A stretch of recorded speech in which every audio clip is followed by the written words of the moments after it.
All right. Well, it's good to see everyone. It's for everybody joining us online. Welcome to our Truth Seekers on the first day of August. So we always do first and third Tuesdays for our Truth Seekers. And it feels like an August day uh, out there. So, I was talking before we got started. It's my thought process of trying to find, what do we want to talk about for these first 30 minutes? You try to do a little bit different thing. Some of this stuff is so important that you could justify talking about it every time, but you try to look at different areas. But the news cycle is so fast. Now, it's like there's just something new that's disturbing all the time. And so I wanted to talk about the subject we're going to discuss tonight. I guess it happened a little over a week ago now, but it's still kind of lingering. This does get into some political parties, so I'm going to throw out some names. I'm not doing this to endorse or support anyone. I'm just kind of showing how some of this starts to flesh itself out in politics. But it really, I think, goes to something much deeper and is a spiritual issue that is truly trying to divide. And again, whenever we talk about things being a spiritual issue, the goal of the enemy from a scriptural point of view is to kill, steal, and destroy. Right? I mean it while God seeks the good of His creation, the opposite of that seeks the evil, and it will use well-meaning people to eventually bring about destructive policies or ideas that seem good on the surface and make us feel good, but then they lead to destruction.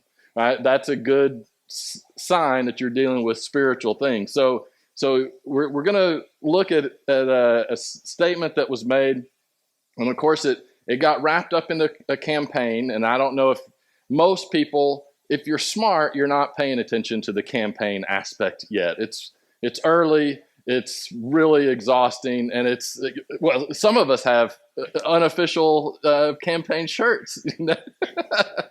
What's funny is that could be someone who obviously isn't in the race now, but could be.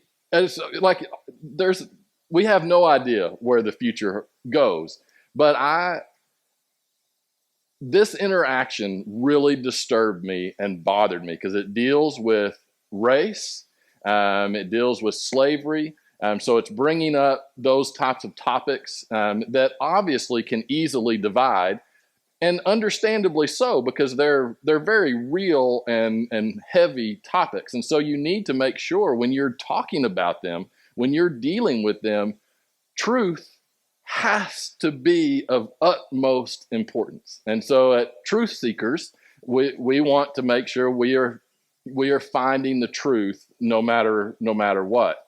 And so this was the statement that started it all off. And we could spend a lot of time on this. But this was our vice president speaking in Florida. And she ends up talking about some of the different things Florida has done. Specifically, they created a new curriculum for middle schoolers. That's a history curriculum. That's kind of become a hot button issue of what that curriculum is teaching. And by the way, I actually downloaded it. It's 200 and something pages. You can see all of the headline, the topics and stuff like that. If you want to do that, I encourage you to, and you will be as angry as I am when you hear the conversation around it, because it's all so stupid. But yet this is what is dominating political discourse. So here's the original statement. Extremists here in Florida pass a law, don't say gay, trying to instill fear in our teachers that they should not live their full life and love who they love.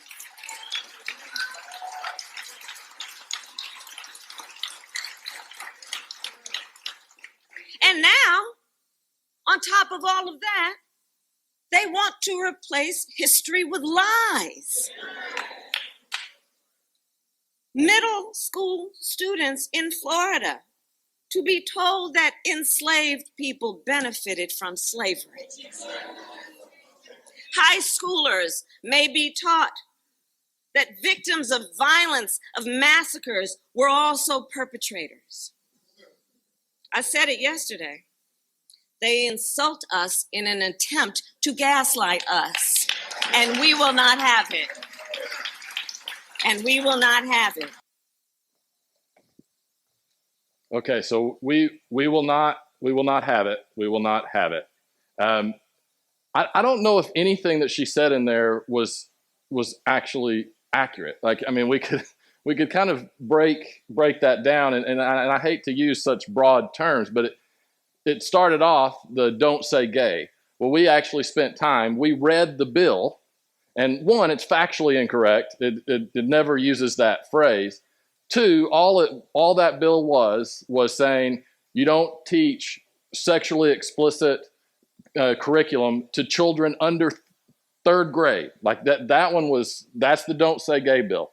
So whenever you're clapping with her, what you're clapping for is, no, I want my kindergarten to learn about gay sex. That's what you're clapping for, just so we're clear on that. But let's move on. And so then she used that, because again, all of this is political stuff.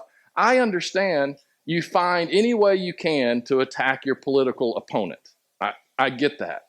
But now we're starting to use pretty societal shifting issues to attack our political opponents. It's not on just policy issues.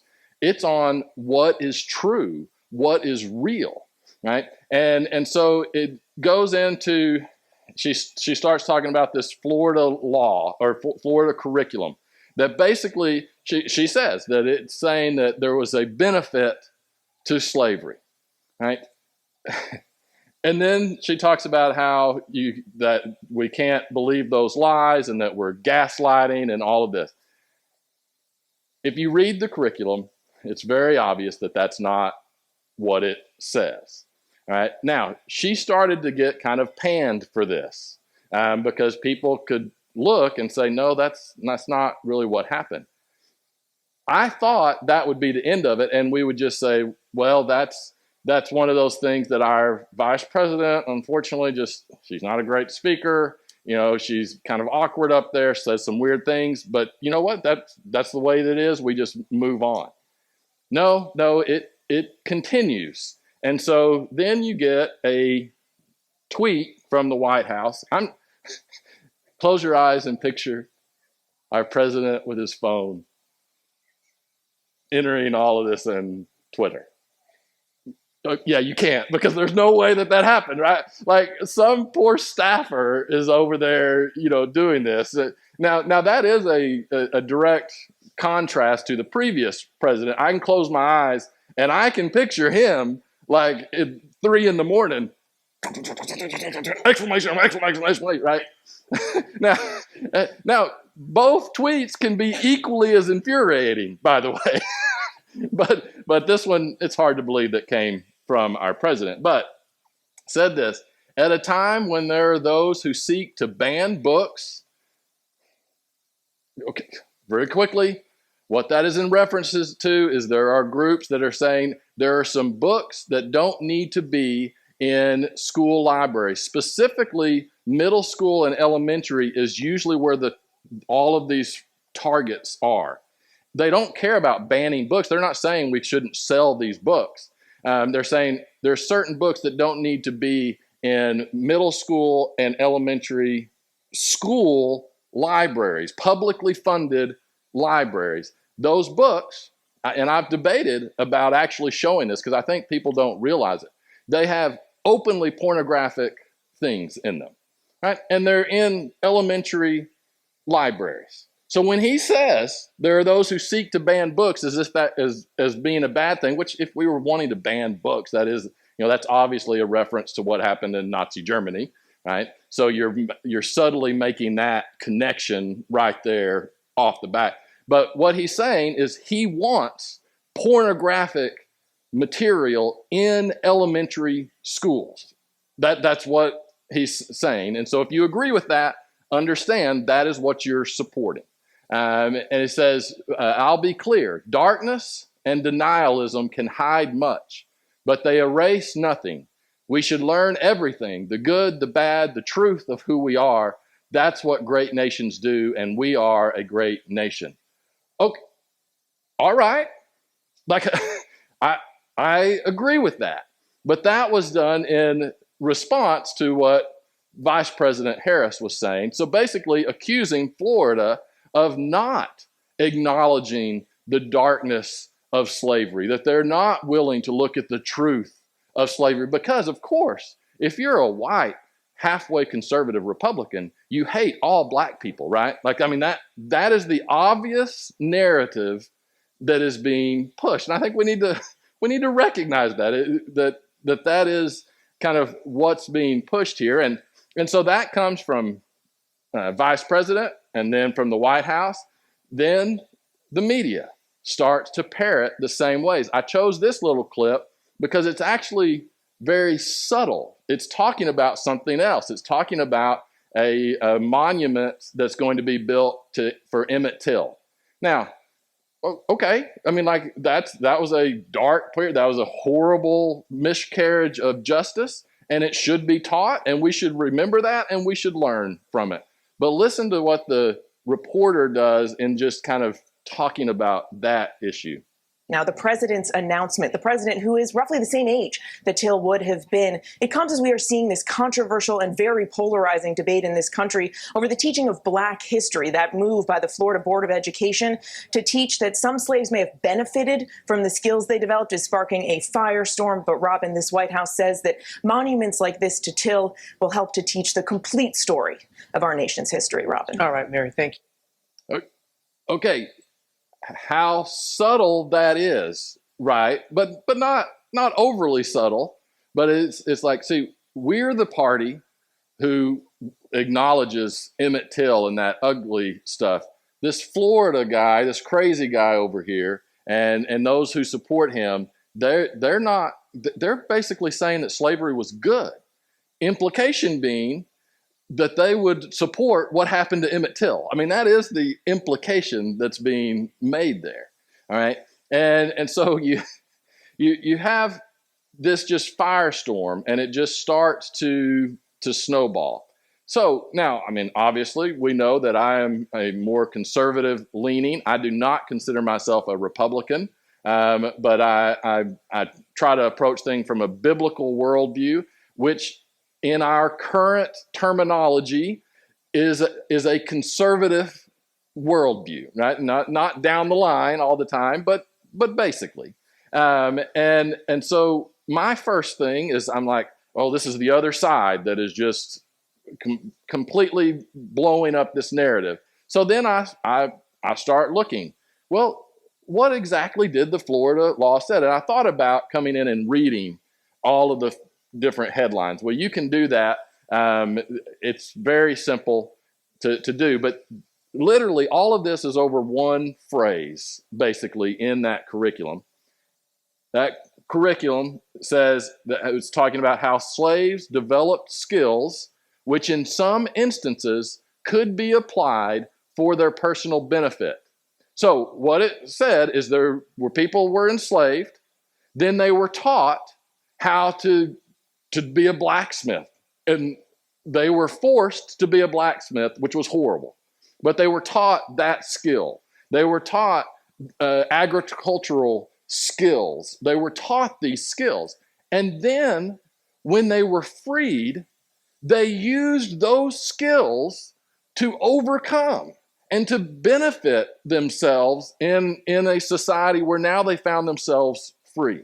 Right? It talked about that. That is one part of this huge aspect of slavery. Now, so even if you dislike that, which, by the way, that is historically true, right? Like, they learned skills and then they used them for their benefit after slavery because they overcame, and which would be a great message. But say we don't want to, we're not mature enough to connect anything positive with slavery.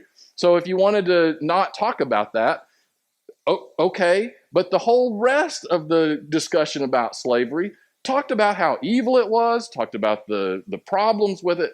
This in no way was justifying slavery in any way. In fact, ironically, the AP, which is a curriculum that is used through thousands of high schools. It's created by colleges. It's, if you've ever heard of AP credits, right? So they're advanced placement credits in college. This is a statement from their summary of their curriculum that is accepted by thousands of schools across the nation and has been praised by left-wing liberal groups. Here's the phrase that it has. In addition to agricultural work, enslaved people learned specialized trades and worked as painters, carpenters, tailors, musicians, healers in the North and South. Once free, Americans, I messed that up, African Americans used these skills to provide for themselves and others. What? I mean, if you want to get real semantically technical, maybe there's some different, but you have to be so disingenuous. And I know politics is disingenuous. I actually have some leeway for that because I understand politics. This is blatant lying. Just flat out lying. And as frustrated as I got about that with a progressive mindset, it makes sense. If you are progressive or that has its roots in Marxism, one of the things that you are doing is you are constantly trying to divide people, whether it's wealthy and poor or it's black and white, whatever it is, you're always looking for ways to do that. So that's what this is doing. And then it's also being able to go after one political candidate in Florida, to attack them, right? And so it accomplishes both of those things. But one thing also that is is consistent with communist uprisings, Marxist thought, is you've got to destroy history. You have to change history. We see that if you look at how Mao went in China, he started literally changing history, right? And so this is a subtle way of doing that, even though they're not doing it, because it's the same exact thing, even in the liberal history stuff. But that's part of what this is doing. It's just sowing chaos and trying to create that chaos. So that was frustrating enough for me. And then I started seeing people that I more closely align with falling for this stupid trap.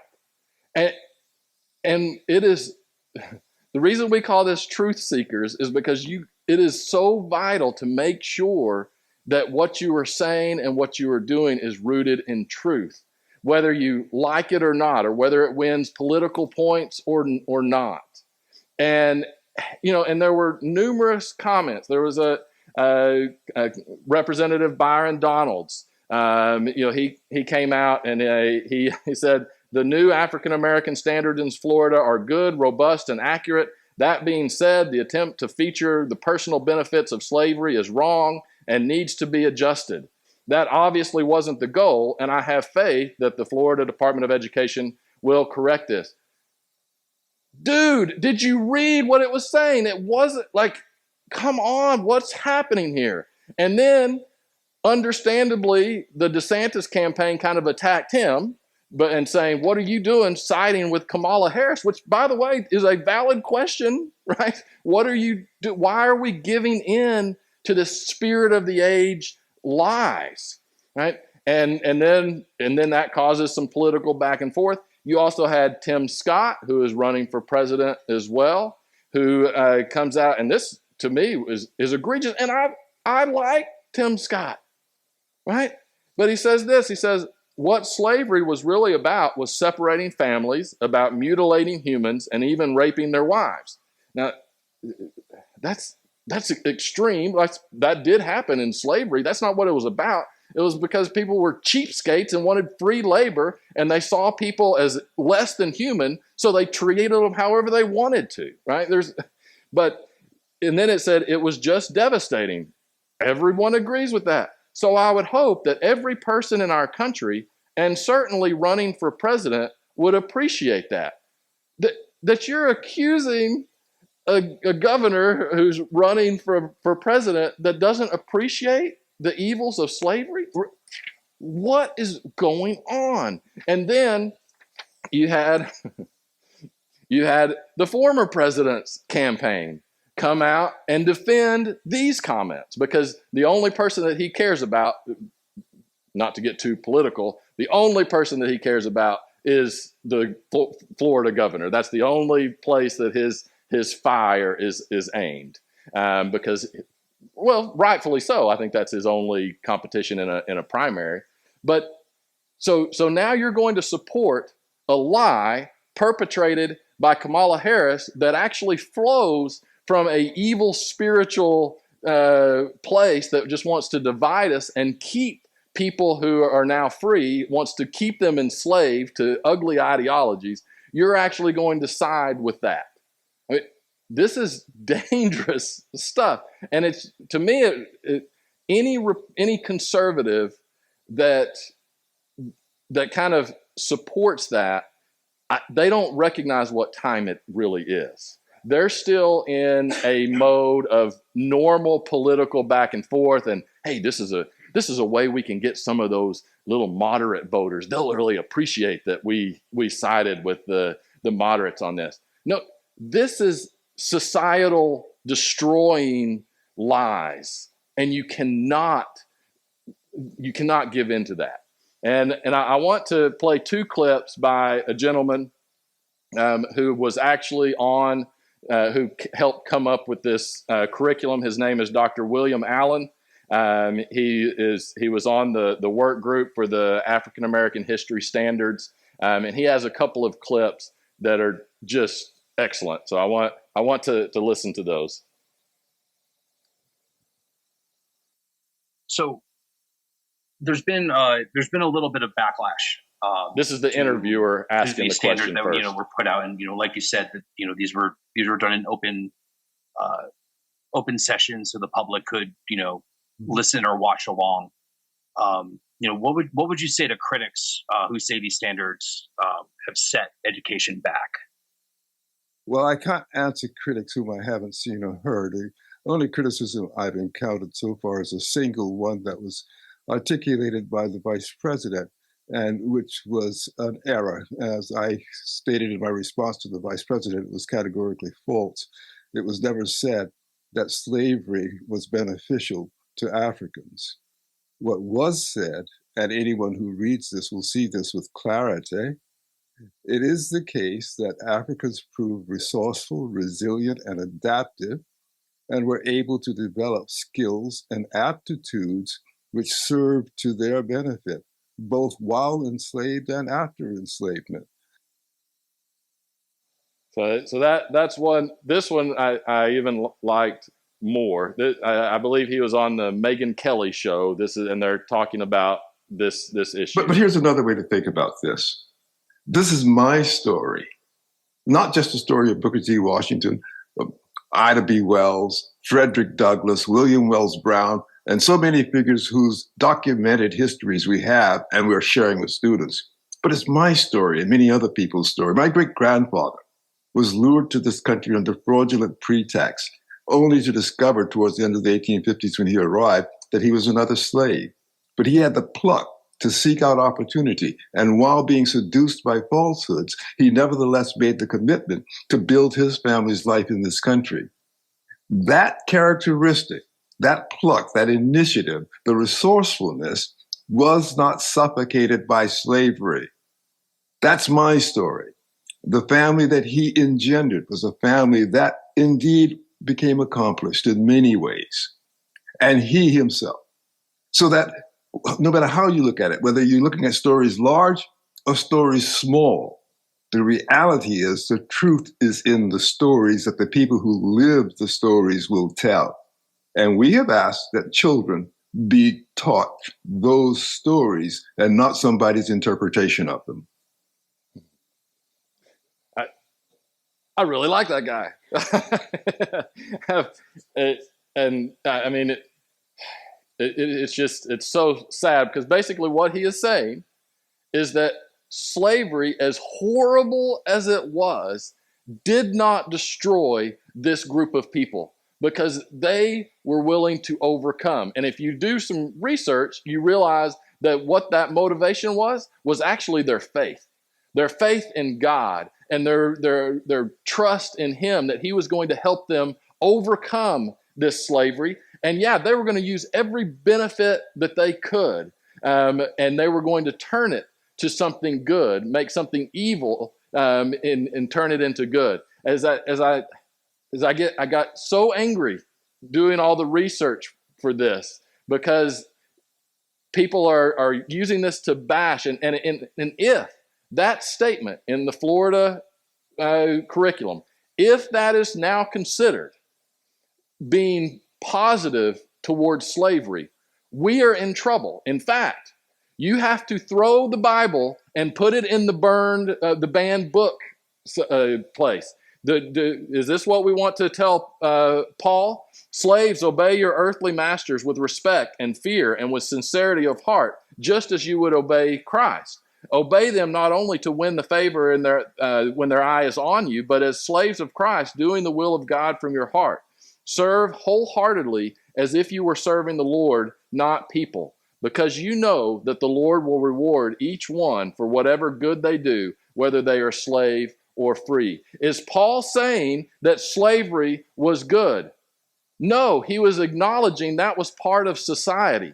And so if you found yourself being a slave, guess what? Change your perspective. Overcome your circumstances. Serve God, not your slave master. That doesn't mean that you're not going to deal with some horrible stuff because of the evil that's being unfairly perpetrated on you. But you can either choose to be defined by that, or you can be defined by who you are in God, who he gives you the strength to overcome and to move past and to learn and to be stronger from the injustices and the evils that you have gone through. That's what that gentleman was saying.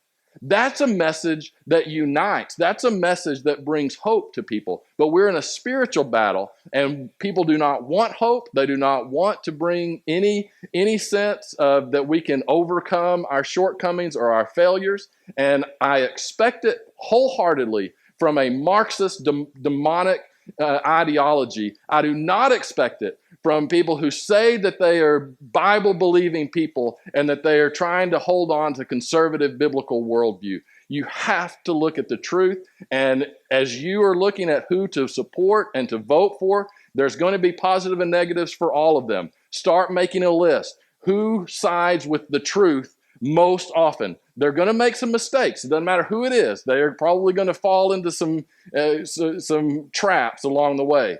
But I don't care who it is. I don't care if it's a guy who has an orange tan. I don't care if it's a guy who ran Florida. It is who holds on to the truth above all else, no matter what it costs them politically. And we have to make sure as Christians that we are doing that and understand we are in a spiritual battle that would just assume that the black people in this country were still enslaved just the way that they were back in 1850.